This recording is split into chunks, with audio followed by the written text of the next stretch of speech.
Hey, what's up, everybody? Just before we get into this episode of the Flowcast, I just want to let you know that the Zoom recording audio quality isn't the best on this one as far as it goes on YouTube. So if you do want a better audio experience for this episode of the podcast, I definitely recommend that you head over to Apple Podcasts or Spotify and listen to the Flowcast over there. And also, while you're at it, remember to subscribe over there so that you can get updates on all of the future podcast episodes, which go out every Monday. Thanks.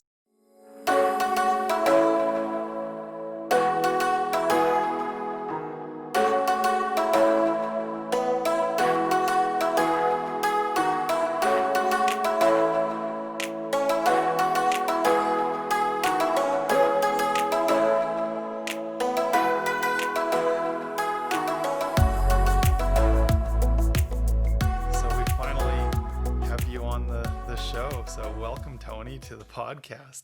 Thank you, Arjun. Usually you're usually on the receiving end, but today you get to share your story. Yes, it's very exciting. So the topic and kind of the central theme what we're going over today is you made mention, you just finished up this meditation retreat. So I kind of want to go through the story of what led you to wanting to do that, a bit of the backstory, and then it would be interesting to learn more about this meditation retreat that you took part in that was, I suppose, mostly virtual, but there was a lot of, your efforts put into it in person. Definitely. Well, I think it is important to anybody that shows up at a silence insight meditation retreat.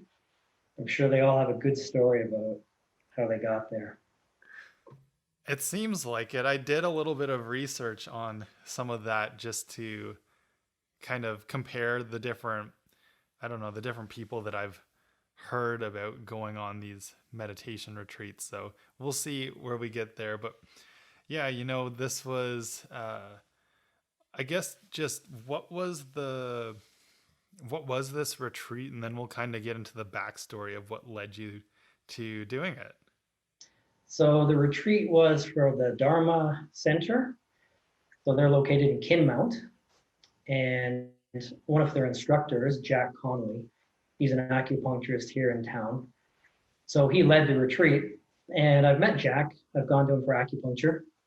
And prior to the retreat, I've attended some of his in-person meditations and just kind of dabbling in them.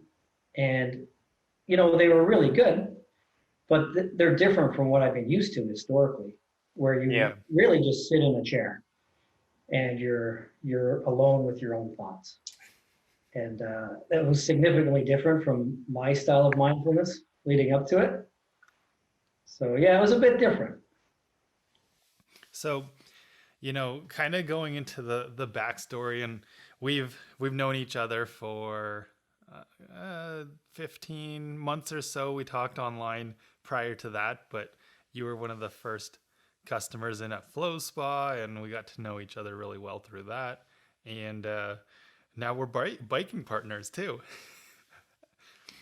And so, you've had a long journey to your sort of groundedness and mindfulness practice and everything. And maybe we can kind of bounce back to it if it kind of comes more naturally then. But what does mindfulness mean to you? We can either kind of get into it now, or we can get into it after talking about more of the meditation retreat. Yeah, well, what I can say is what mindfulness has meant to me until, when did I do the retreat? 8 days ago, when I started. I mean, it shifted significantly since then. So it's pretty amazing shift.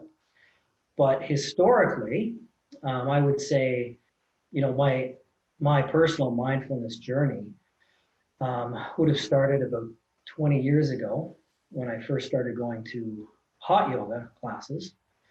And I was fortunate because my sister is a yoga instructor. So that was pretty early for a guy to be heading off to yoga classes. There weren't a lot of guys in class at that time. It's For changed sure. quite a bit too over 20 years. But I had my sister, so I kind of went with her and to Toronto, and it was really my first introduction to, moving my body, and at the same time incorporating some kind of mindfulness, right? So at the end of the class, lying down and just kind of being with myself. And what I noticed back then was just a real significant shift in my mental state from when I went into the class to when I came out of the class. So that was really my introduction. And then about the same time, that's when I started mountain biking. Yeah. And as you know, mountain biking can be pretty intense. And what I started to do there was kind of a lot of visualizations at that point. And honestly, I can't remember how I came about this stuff, in the early internet days, if I had a book. I really don't remember, but I do recall trying to incorporate tricks, especially when you've been out for a few hours and you're getting really tired and you're just looking for something to mentally keep yourself going. And there was one book that I had, a mountain biking book, and just one simple visualization was just picture there's a rope in your mouth, and that rope is attached to a tree at the top of the hill, and you're just getting pulled up the hill, right? And it worked. It worked Yeah. very well. It takes your awareness and it shifts it from the pain of what you're feeling. And then other things too, like I would shift my awareness from my right quad for 2 or 3 pedal strokes to my left quad, right, left, kind of just shifting my awareness around. Yeah. So that's kind of where, it kind of built upon the relaxation part from yoga and went into more of an intense type of activity and recognizing the power of your mind. Cool. Yeah. And then I would say that it kind of progressed into my tennis game. So tennis is my longest sport. I've been playing that since 30 years. Okay. Yeah. And in my tennis game, playing at a level at the Oshawa and the Whitby Tennis Club at the time, I would enter into tournaments and I would win the tournaments, and I would enter into singles ladders and win the singles ladder. And I was doing quite well, but I was just really interested, becoming more and more interested in the mental side of the game. So that's when I went to a sports psychologist in Coburg, Dr. Doug Smith, and kind of took my mental game to a whole other level. And he just opened up a lot of possibilities. The main one in particular being that there's always a higher level that you can access. And even as simple as, he was saying, you're winning these tournaments, is there another level you can play at? Like physically, another place you can go and play. And I didn't even know. I hadn't even researched it. So at that time, I researched the Ontario Tennis Association, and they hold tournaments around the province. And so I started playing in those tournaments, with his guidance and a lot of focusing on the process at that point. You're not going to win every tournament, but you can do your best, right? In every point. So that's, Cool. It became a very strong mindset for me, the process-based approach, right? For sure. The Roger Federers of the world don't win every tournament, right? Right. What drove you to seeing like a sports psychologist in the first place?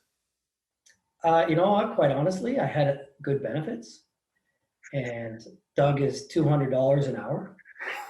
Yeah. And it was just like I knew he was a top-notch sports psychologist. I was researching it. I came across him, and really, honestly, at that point, it came down to I have the benefits. I'm interested in this. Like, let's give it a go. Cool. Yeah. So he really got me playing at a higher level, and when you're in a tennis tournament, I won a few tournaments in the OTA, and when you're in a final and it's 4-all and you're tied and it's like whoever wins the next 2 games wins it all, you begin to recognize that your mind starts doing funny things. Yeah. I found it became a different, it was a really interesting experience to go through. in kind of an environment like that where, doubts start creeping in. If I lose the first 2 points and I'm down 30 love in that second last game, Yeah. your mind starts saying, like, it's all over, like all this was for nothing, and it's just things become more and more intense at that point. So, I worked with him and basically came to the point of a real mindful approach to things. And to the point where, I got to the stage where when I was in a tennis final, I could ground myself enough to put my mind somewhere else. So I would listen to the birds in the trees, right? As opposed to before letting those thoughts kind of go. I just found myself becoming calmer and calmer, and sound became a big thing for me. I would listen to the sound of the ball bouncing, right? And that's where I put my focus. So a lot of this stuff, there's a lot of similarity I see through time with my mind just kind of becoming calmer and then focusing it more on a sporting approach, and then just shifting my awareness around, recognizing that, you don't have to get caught up in your thoughts. Or at least you can shift those thoughts to be something that's going to help rather than hinder. Mm-hmm. Yeah, well, it came from a sporting approach, and it's kind of developed over time. Cool.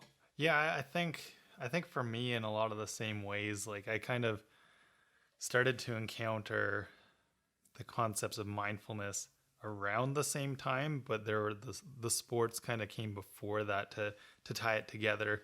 And I know we were talking about, it's kind of interesting. I forget which place goes where, but I mentioned the kind of the three core skills that you can work on developing, especially in the going into the new normal, or people don't love that term, but it's the reality that things have changed, and making sure you've got that grit in place, you've got that recovery, and you've got that mindset. And what was I think you said that, now I forget, the yoga was the recovery one. Yeah. And The mountain biking is the grit. Right. Because that is, if you're out there for hours, especially at the beginning when I first started, I'd get literally lost in the forest. This was a time when your Garmin was a little thing I threw in my backpack, and it gave you breadcrumbs, but they actually meant nothing because you couldn't find your way back to the parking lot with the breadcrumbs. So, I built a lot of grit there. For sure. And then the mindset approach, pretty well through everything, but I would say tennis is where the mindset approach really, really took hold for me and became a strength rather than a weakness. Yeah, and it definitely seems, it seems to be the case a lot. That kind of, as the example, that was your first solo sport. And it seems like that is closely tied into developing the mindset in a lot of ways if you are in the sports realm, just because, with a team, there's definitely the opportunities for everybody to grow together, but it can also be the challenge that how much responsibility do you give off to somebody else, and there's definitely a different style to it than when everything's just on you. Definitely, no doubt. Now with was Doug also into meditation at all, or did he mention anything in the realm of meditation? Because that would be quite, I mean, not super early for in terms of meditation and research, but that still would have been quite unique. I think it's become a lot more common in the last decade and a half with sports performance psychologists. Yeah, well, I think as with anything, like even with the insight meditation retreat that I just went to, that we'll get to, Jack has been, he was off traveling in India and Sri Lanka in the 70s, and teaching, in this area since the 80s. Right? Mm-hmm. I do think that, if those things are out there, I think, Doug's been doing it for a while, mindfulness-based approach. Even when in hot yoga in the early 2000s, as I was going in with my sister in Toronto, Jim McKenney was coming out from a class prior to us, and he used to play for the Leafs. Oh, And that was big for me too at the time. yeah. Like seeing, here's an ex-Toronto Maple Leaf coming out of, this hot yoga class, right? Hmm. There's clearly there's something here, right? So I think a lot of these things, the people who were around, they were just a lot harder to come by. Yeah, of course. It just wasn't as the knowledge about it wasn't as widespread. The opportunities to disperse that knowledge weren't as widespread as well, unless somebody was writing a book or getting, in a article of some sort in a magazine or newspaper. You weren't really able to find out as much about it. Yeah, it's true. I think in today's world too, it's almost like there's too much information, right? You have too many gurus, Yeah, increases. And, it's about, which I've discovered, I think, over the past, well, decade in particular, but, it's about finding someone that resonates with you, that you're for serving sure. in life, right? Um, and really kind of just, trying to bust through all of the information that's out there. And, I think that's why you and I get along so well, right? Because, at your flow spa, you're just doing a lot of good things, right? You have a lot of good information for people. You want to help people, right? And it resonates, and we met at the right time. Yep. Yep, for sure. Thank you. That's very kind of you to say. Now you also mentioned in terms of tennis, you had a few lessons with a tennis coach that you kind of wanted to mention as another interesting example that I think can lead us into the more of the mindfulness and meditation discussion. Yeah. So I think most of my things that I pursue, I do have a true passion for. I don't tend to stick to things that, I'm kind of lukewarm to. So those three things that I've mentioned, the hot yoga, the mountain biking, and the tennis, like these are things that, they bring me joy. Yeah. And I just see the true importance in that. So I've never really gotten too caught up in, with mountain biking. I just took it up and then I just started doing it with friends and kind of developed in my own way. And that's the way tennis worked too. Just started playing with friends. We loved the game and we just kept playing. But because of that, and even though I was playing at a high level, I'd never had a tennis lesson in my entire life until I was 40. Okay. Yeah. And I went to the coach and I just said, I just want to get a little bit more power in my forehand. That's it. I didn't want to, adjust my game. I just wanted a little bit more power because that was the one thing that I saw that, especially playing at the higher levels, it was a weakness in my game. It was very consistent, but it just didn't have the power. So I had one lesson. I had one 1 hour lesson, and he taught me how to hold the racket, how to twist it a little bit in my hand, how to bring it up and over, just to get that little bit of extra oomph onto it. And I left that lesson, and I went to a wall, literally, for weeks. And I just kept going back to the wall and doing exactly what he said. And I just tried to incorporate it. I had it broken down into, I think it was 6 steps, how to step back, where to put my racket, down to the 6 steps. And I just kept doing it until I incorporated it and it just felt natural. And then I went back to the courts and I played like that. And you have a tendency to want to revert back to your comfort level, especially when things aren't going well. Yeah. So that's what happened, right? And then this is where the process-based approach really came into play for me, because what was happening is I was playing against people. Now this is at the Whitby club level, that I know I could be beating a lot more handily, but I'm actually losing to them now because I've got this new approach and I'm just sticking to it because I just want to get better, right? And there was a huge desire, just from a winning point of view, like I want to win this game. Mm-hmm. And I know if I revert back to my old way, to my consistency, I'll stand a better chance.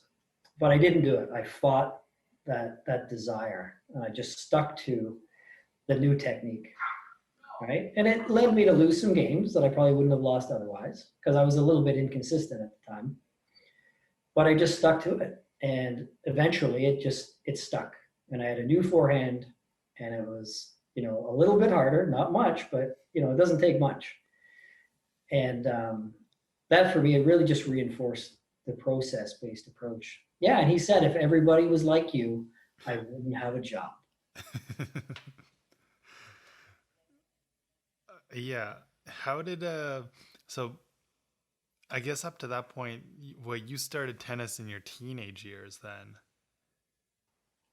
Yeah. So who did you just started playing? You didn't learn from anybody? Was there like a No, me and my friends went to the tennis courts. This was back in oh, Brampton, and we literally went all day long and just wow. put the ball around. And there was Yeah. no lessons. There was just us loving the game and continuing to play it. Right. It's not that I haven't taken time away from the game too. And my 20s, didn't play for 5 years, Okay. but I always get back to it. Yeah. Yeah. Just sometimes life gets in the way of playing tennis every day. Sure.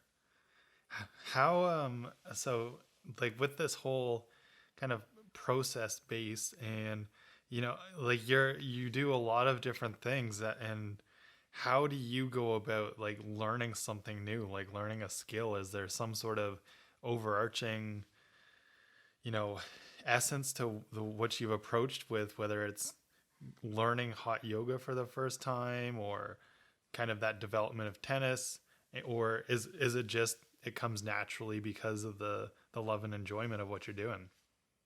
It comes naturally. I think I'm a Yeah. big believer in finding people and talking to people, right? People that love the same thing you love and, just talking to them. So when I go to a tennis tournament, it depends on the person. Some people are really competitive. They won't even look at you, right? They're just Sure. too competitive. It's in my book. Yeah. But, most people will talk to you, right? And it's like, if they share the passion, you can get some pretty good conversations going, right? So I'm more of a believer in talking to people and, kind of finding someone like, Doug. I ended up with Doug, the sports psychologist, because, he was in his mid to late 60s at the time. Mhm. And he competed in a high level of golf when he was younger. Oh, okay. And, Oh, okay. it was just that shared, I like to find someone that's probably further ahead on the path, let's say, in some cases, Mm-hmm. and really kind of learn from them, right? If not just talking to someone that's at the same level, but they share the same passion, right? You're just talking about the game or the sport. So not so much reading books. And that's why, a lot of these things that, styles of yoga, things like that, I'm not that up to date on the different styles of meditation. I've meandered my way to different approaches. Yeah. More experiential, I guess. Yeah, no, that sounds like that's your learning style, and that's awesome. That's great. And sometimes, you told me about the mountain bike example. Was it in Ganaraska Forest where the guys led you through this super challenging, so sometimes it will push you beyond your capabilities, but I think you're also grounded enough that it can kind of you just find your way and manage to make do. And if it's too tough, then you dial it back a little bit and head home and then come back better than. If you do something for the love of the sport, like I can think of another example right now where in the OTA, the Ontario Tennis Association, those tournaments, I had a weekend free. Yeah. And the level of tournaments that I was typically playing in just weren't available. There was no tournaments that weekend. So I played at a level that was quite high. But I did it on purpose, right? And this goes back to the love of the game. And it's not to say you don't walk in there saying, I'm going to lose this game, but you walk in with a love of the game and you want to challenge yourself. So, yeah, I played against this guy and he hit the ball harder than anyone I'd ever played against. And he was consistent. And, I only lost 6-3, 6-3. I was quite happy with myself after that. And, even I stuck around and I watched him, the guy that just beat me, who'd hit the ball harder than anyone I'd ever played against.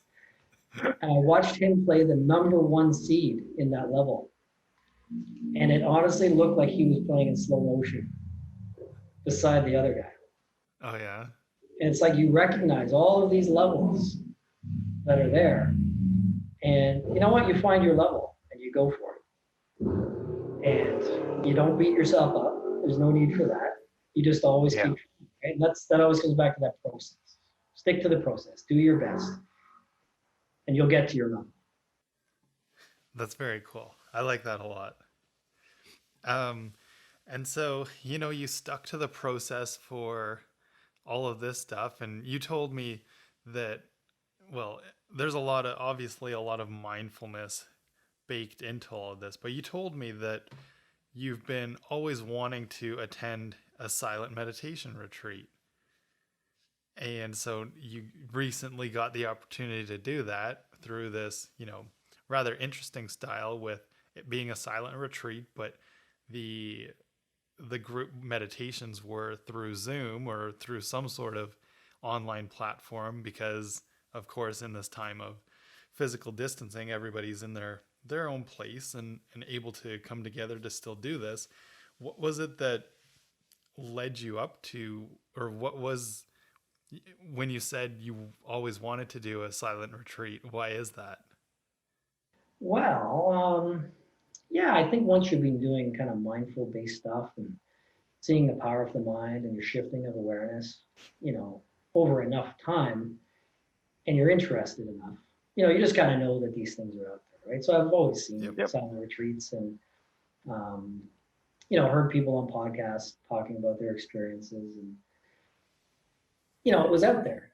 And I've kind of looked them up in the past and it's just never worked out, right? It's kind of hard to take an entire week and put your life aside and For sure. kind of go off into a monastery type environment and just be quiet. So, with the world the way it is now and the fact that I actually have some time now, right? And there's different ways to look at it, right? I'm trying to look at it as an opportunity, right? Not put the blinders on and kind of always look for, you know, make the most of this time that we have, right? Yep.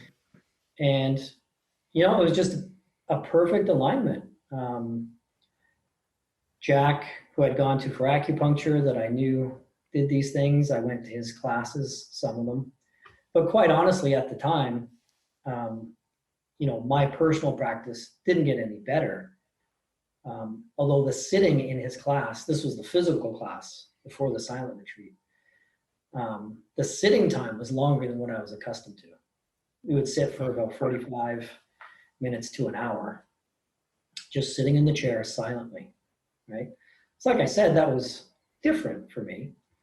But at the same time, I was intrigued enough to think, I know there's more to this, to see the way that Jack is, right? He's just a very calm man.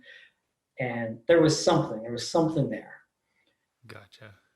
The opportunity came up through the Dharma Center, and I'm on his email list for his weekly meditation. Yeah, so he said he was doing one, and it just so happened that, it was last week, and I could incorporate it into my life last week. Things kind of just came together Yeah. really well, almost like you couldn't plan for something like that, right? I had the interest for years, but I just never had the opportunity, and it presented itself last week. So yeah, it was fortunate. Sweet. Yeah, it's funny. And it kind of goes back to that whole there's levels of things because, you know, you're a very calm man and seem very grounded. And so to say that, Jack's portraying that, it just leads me to wonder what that even looks like. But during the retreat, because during his personal sessions in his clinic, I didn't get an appreciation. Like I knew there was something, but I didn't get a real appreciation for it until the retreat week. When when he's leading a group of people, there's 15 or 16 of us, and just his thoughtful answers. You can just tell he's on another level. He's done this for a very long time. And that's when I discovered, he was, going around India and Sri Lanka in the late 70s, early 80s, and has been teaching at the Dharma Center since the early 80s, right? It shows. Yeah.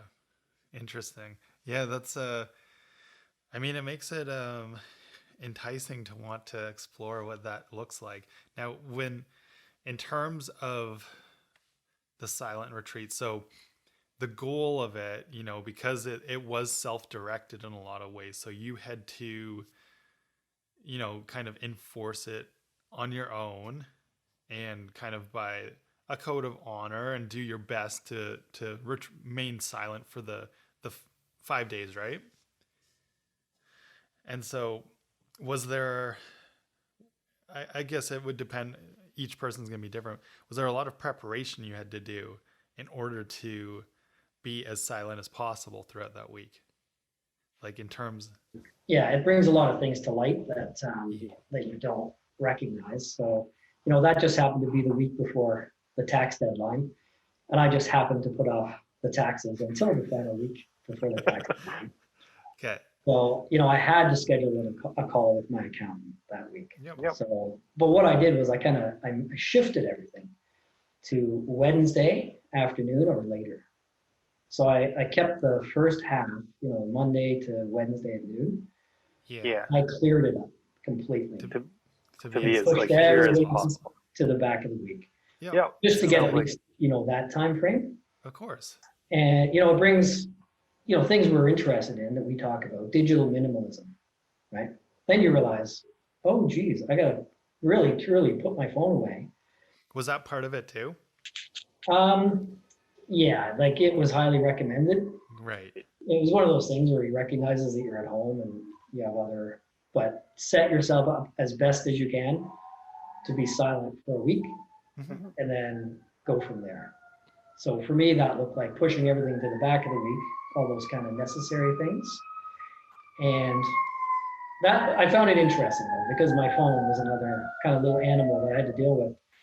So I printed out my Google Calendar. As I've been doing recently anyways. Yeah. So I just take a screenshot and, that at least gives me the ability to look at something and see that, there are things on the calendar. And even then, he bumped up the meditation time on Tuesday morning, I believe, from 10 a.m. until 9:30. And he did that over Zoom. And, normally in the real world, somebody tells me something like that. My phone's up, it's in my hand. It's changed instantly. Right. And that's it, right? That's the world we live in now. But in that case, I didn't do it. And I thought in my mind, oh, I'm gonna have to change that on my paper copy of my map or my calendar. And I just didn't do it. Right. So, little challenges like that, you get out of the digital world, you get back into the paper world, you're just not quite used to operating like that. So there were a few little challenges, but for the most part, I cleared up my first half of the week, as you know, because we went on a bike ride and I was silent. Yeah. That was, I think was it the Monday morning? It was the day one, I believe. I think it was the Tuesday. Was it? Yeah, whatever it was. I know it was a fun and challenging day because, we usually talk for the entire bike ride, but it had to be silent. So that was, I liked it a lot. It was a small taste, I suppose, of like releasing the temptation to talk. I mean, not that that's something, I mean, if people only know me through listening to the podcast, and bless your heart, but I don't spend a lot of my time elsewhere or otherwise, talking. So it's not very hard for me to imagine going a few days without talking, but it would be interesting to like have to. It opens up some interesting things, right? The things you don't realize, especially, if you're out, like we were out on that bike ride that morning, and even though we were there very early at Haroldtown, we met at 6:30. We probably got there, well, before 7. Yeah. And there was a lot of people there at that time. Yeah. Yep. Quite a few. And even just things like not saying hi to someone, Sure. kind of raising my hand. And when I was at the bottom of the hill, I haven't told you this, I was at the bottom of the hill, and the guy that came down, probably the guy that passed you, he said, your buddy's just coming down now. And, normally I'd be like, oh, okay, thanks. And I just raised my head, I waved, right? It's interesting. Like it opens up, and then you get a little bit, not self-conscious, but like, oh, well, I hope that guy doesn't think, like I just ignored him. You could always pretend that you don't speak English or something if it does help to make it a little bit less awkward. Yeah. Now, in terms of something that, so kind of in doing my research or reflecting on some of the people I know have done these longer form meditation retreats in the past, like Sam Harris and no relation, but Dan Harris as well. Dan Harris is the news anchor who wrote the book 10% Happier. And have you read that or heard of it? I've read 10% Happier, and also he was one of the podcasts that I listened to that I had heard about, a week-long retreat. Yeah. Gotcha. Yeah. So his was the easiest one for me to get a hold of, at least in terms of seeing like the thought process behind it. Like Sam is a meditation instructor himself, and a PhD neuroscientist, and he's deep into it. So his reflections on the meditation retreats or the silent retreats were, he talked about how the first silent retreat he went on, which also kind of makes it unfair because, I think most people going on silent retreats are older. Sam Harris was 16 on his first silent retreat. And it was like several days in the woods alone with nobody else around, that everybody went off on their own kind of direction in the woods for multiple days of fasting and silent retreat meditation. And he talked about how the first day or the first 2 days, it was complete misery. And all he did was journal about the different foods he was going to eat when he was able to eat again and back home. And appreciating the fact he was so young, that makes sense. And it sounds like misery, but also Dan Harris is more of, well, he was a news anchor. I don't know if he still is, but is he still a news anchor? But he's got his own, the 10% Happier meditation app, and he's doing a lot in the world of meditation. But he's definitely more of the sort of extroverted type, I would say, that struggles inherently because he's forced to keep his mouth shut and not interact with all the people around him. And it was the most detailed account, I'd say, because he goes through each day and what he experienced throughout this whole retreat in 10% Happier. And so what was and I guess kind of the point I'm getting to was also, you said phone had to be off, but in those traditional retreats, that's also the only things you're supposed to do are meditate. You're not allowed to like read. It's either like, waking meditation, walking, and kind of the stuff we do in between, but there's no reading allowed, no talking allowed. And so what other sort of limitations or suggested restrictions were there with this retreat? I think most of them came before that, set yourself up as best you can in real life. Yep. For, meditating 3 times a day. There was 10 o'clock, 3:30, and 7:30, and each one lasted about 2 hours. Oh, wow. And so, part of that was Jack talking. which was very good, very, very good. And, like I said, about at least an hour of that, each of those sessions was meditation. So at least 3 hours per day of meditating.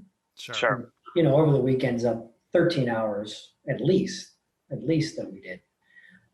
Beyond that, when you left, you were supposed to kind of go about your day, think about the teachings that Jack had taught earlier that day. Yeah. And he kept saying, depending on your level. So he said some of the more advanced people in this course, they'll start meditating before they get back on the meditation call.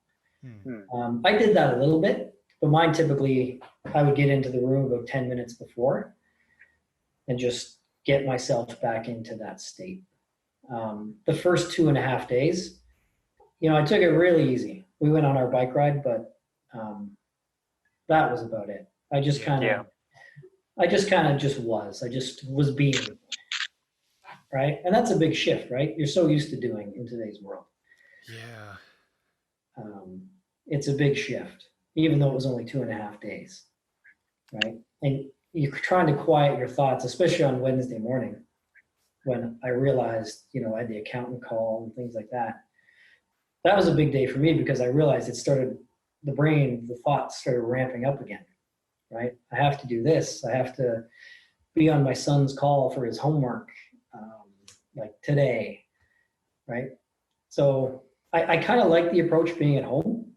Yep. It'd be interesting to see, going off somewhere where you're away from your life. But at the same time, I think there's a lot of value for living your life because it brings a lot of things to light. For sure. You do a lot of doing.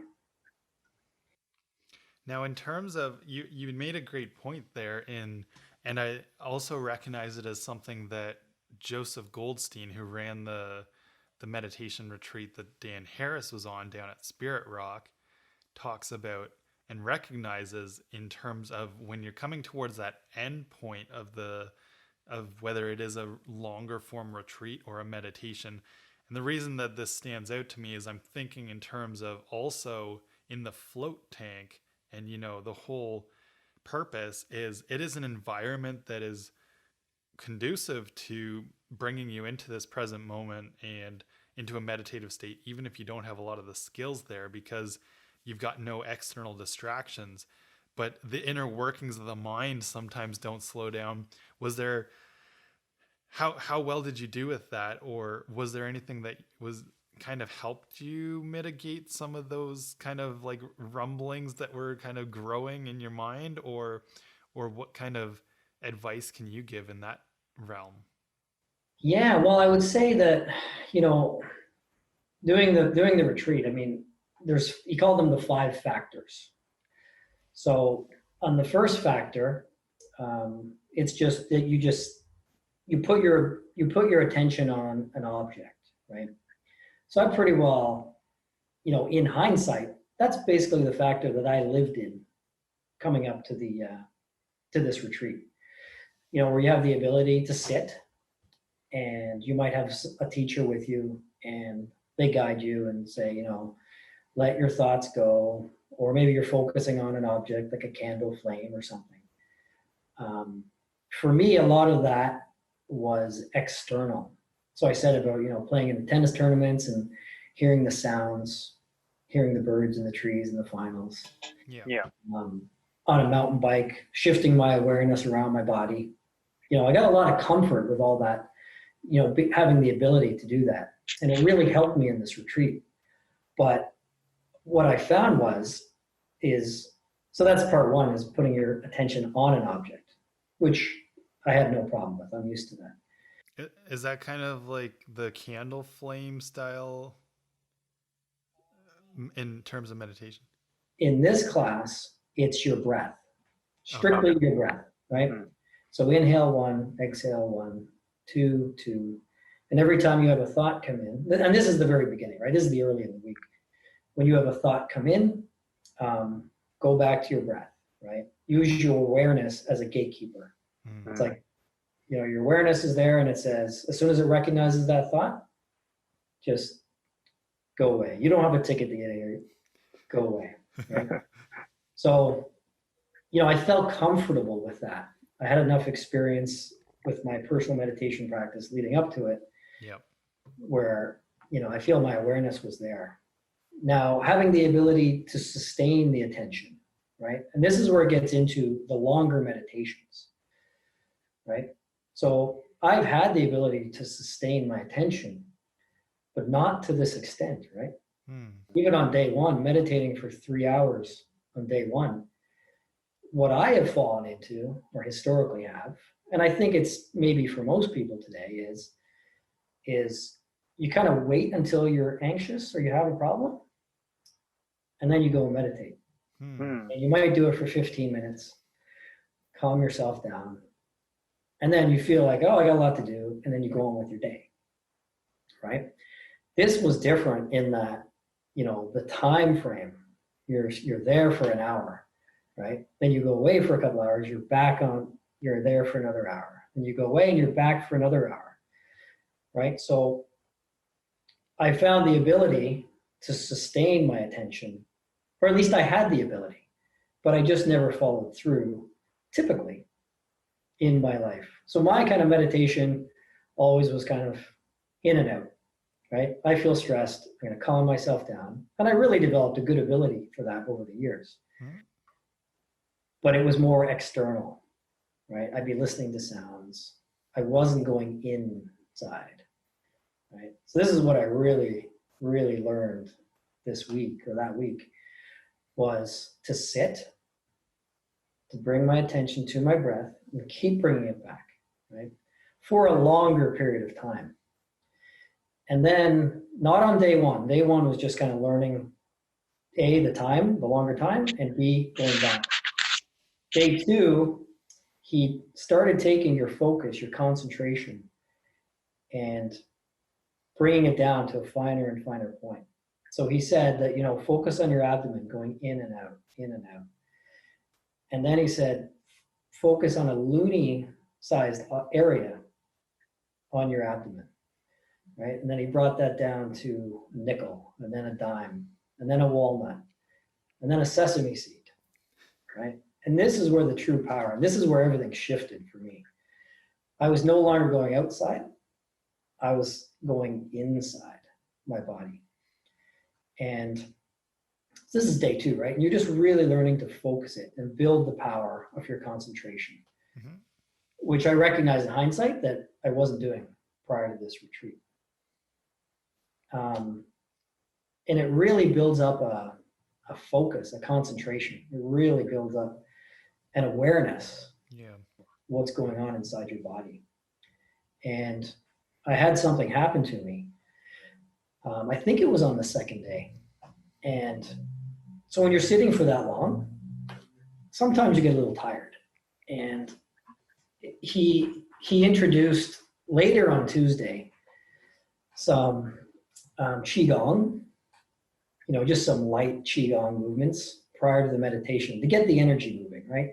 There's very specific techniques in that, but a lot of bringing your energy up to the top of your head and then bringing it down again and just kind of circulating this energy. So I really started to feel, actually feel this energy moving through my body, and it could actually bring me back again. When you start to get a little bit tired, your focus isn't quite there, you start doing this qigong and it comes back. And I got to the point where I was recognizing things come up in my body, emotions and thoughts, thought patterns that would just come up. And at one point I got a little bit tired, and it's almost like it was a dream. And I had a thought or a dream that invoked anxiety in me. And my heart, it was tight and it was, beating anxiously. And, we're 2 days in now. I'd worked up enough of an awareness at this point I didn't have to worry about letting that thought go, because, immediately you think why do I have anxiety? And then you try to attach onto that thought that came. But because it was very dreamlike, it was already gone. So now I'm just sitting with anxiety in my body. And because we had worked on this focus, the next thought was, I'm anxious. And I was able to, because of the state I was in, I was able to get rid of that thought, just move it away.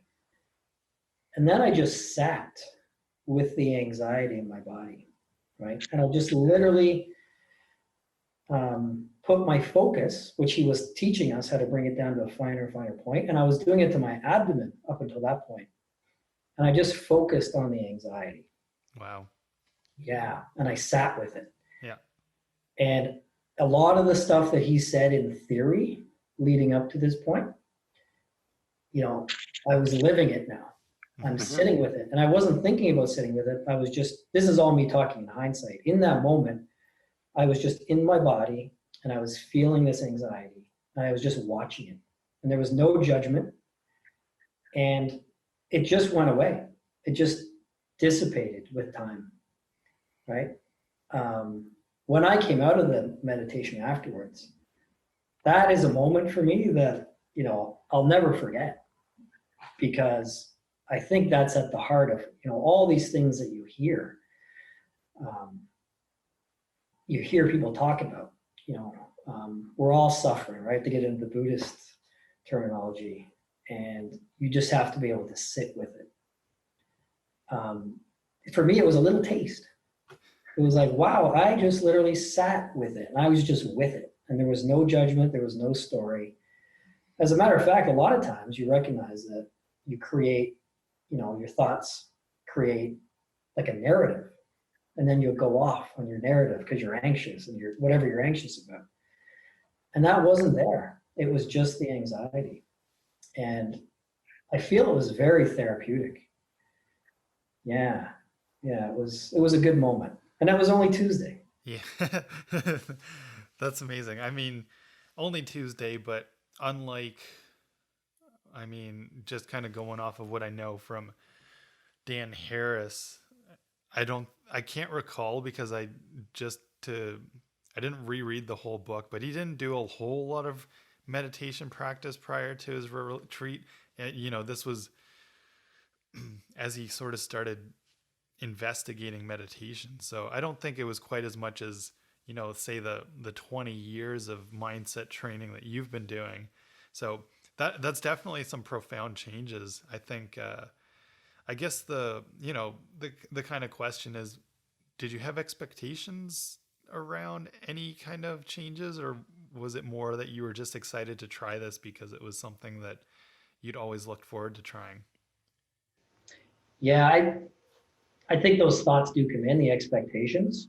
I think it goes, you know, one of my favorite sayings is trade your expectation for appreciation.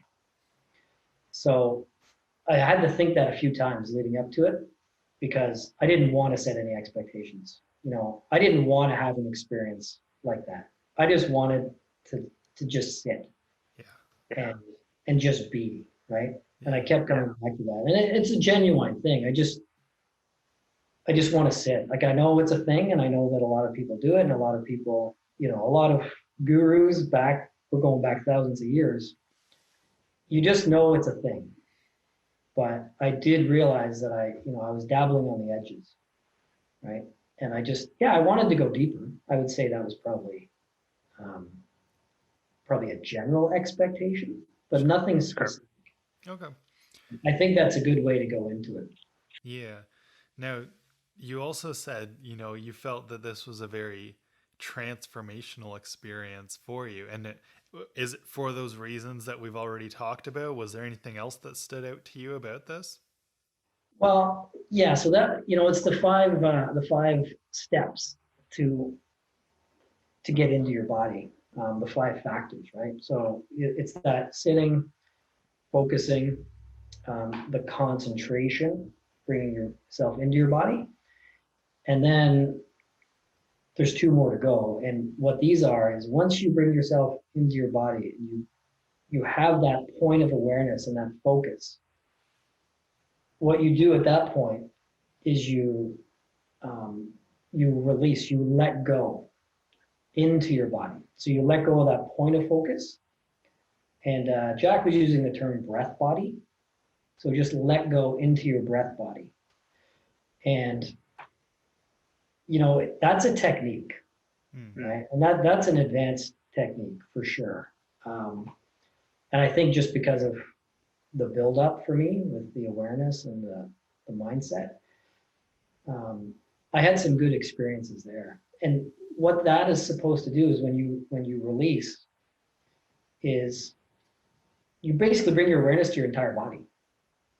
And there's two things there. You're looking for deep contentment and or bliss, right? So bliss is a pretty big word. That's something, I can't say I reached bliss, but I would say I reached a very deep contentment when I released that concentration point and just sat in my body. Mm-hmm. And there was one time where he said one thing. He said, concentrate on your skin. And I was sitting in my body, feeling this. It's deep contentment. It's a great word for it. And because of that term, breath body, I literally felt that I was only in my skin. So, and there was nothing different between the outside of my body and the inside of my body. Yeah. So when I had that feeling, I literally, even though I was sitting in a chair, I felt like I was floating in space, right? Have you ever had that before in meditation? No. Okay. Not even close. Yeah. So that kind of went from I feel like I at least got a little snapshot of that, the bliss that they talk about. Yeah. It kind of went from a deep contentment to something different, something a little bit more profound than just sitting in your body, right? And then it went away. But I think once you get these little glimpses, as Jack said, there's a momentum to mindfulness. And, I would agree with that because over the week, it definitely, my practice built. And I've continued since. Like I have not had a day of meditating under 30 minutes is my minimum since. Mm-hmm. But, an hour typically over the past Saturday, Sunday, Monday, and today, right? So my practice, I'm only 4 days away from the retreat, but at the same time, I've had enough of a glimpse that I definitely want to incorporate a daily practice because I feel that, my approach, what I've developed over time is I use this stuff and I can drop into it pretty quickly in a tennis tournament, when I'm mountain biking. These things come naturally to me now because I've done them so much.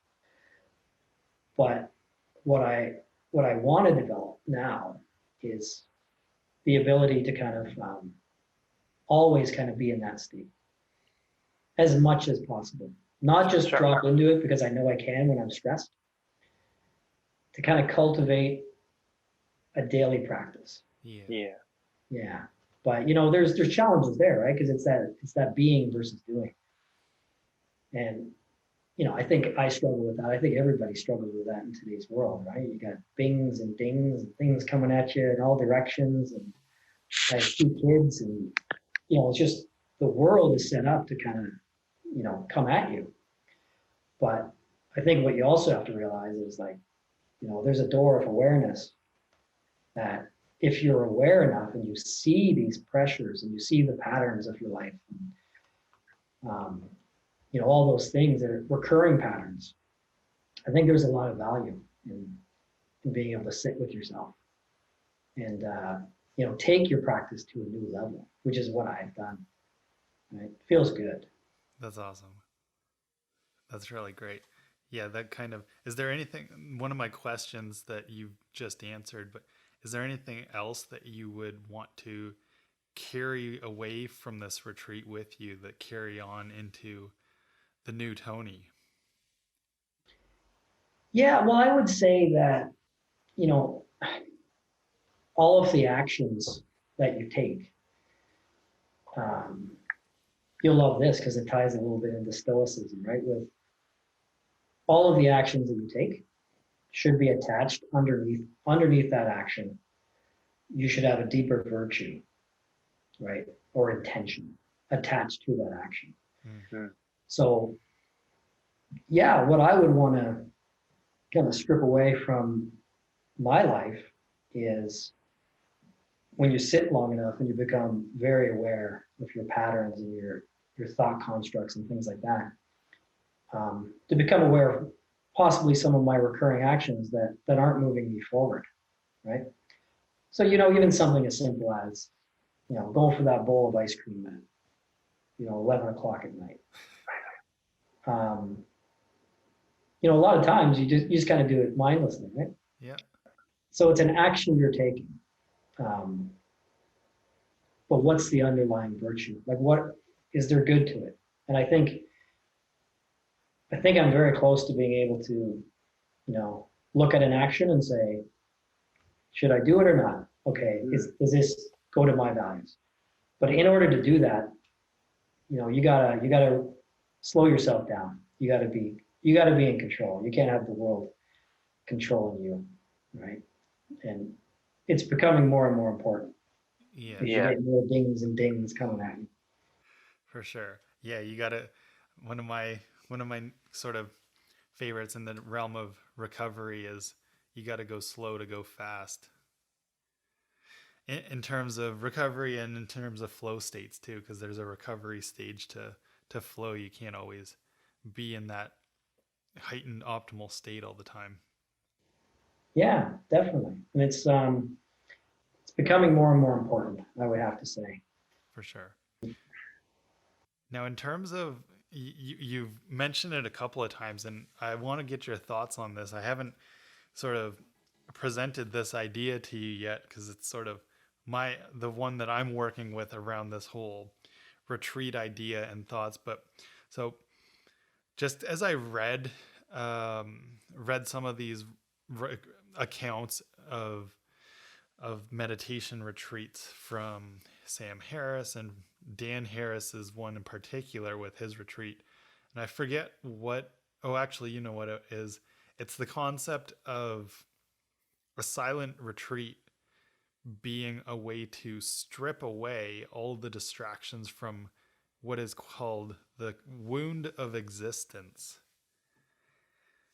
And so I think I've got a lot more research to do to be able to fully explain that, but I think it resonates with most people that just that term, the wound of existence.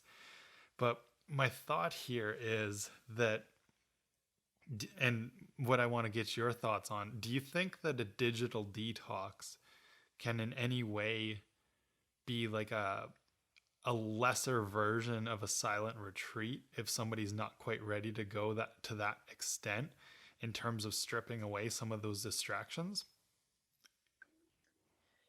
Yeah, well, what I would say is, we all have a psychological landscape.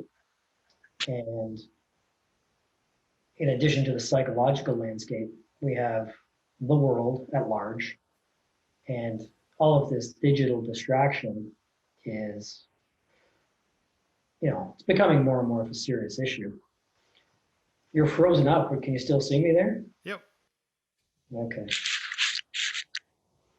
Yeah, the digital world is, I see it personally as very similar to the psychological, subterranean landscape that comes at you. Whether or not it's your own personal issues coming up and getting caught in your head, or whether it's your digital world and all of this stuff that's coming at you from the outside. You need to detox from both of these things. So the psychological landscape, this is a detox, right?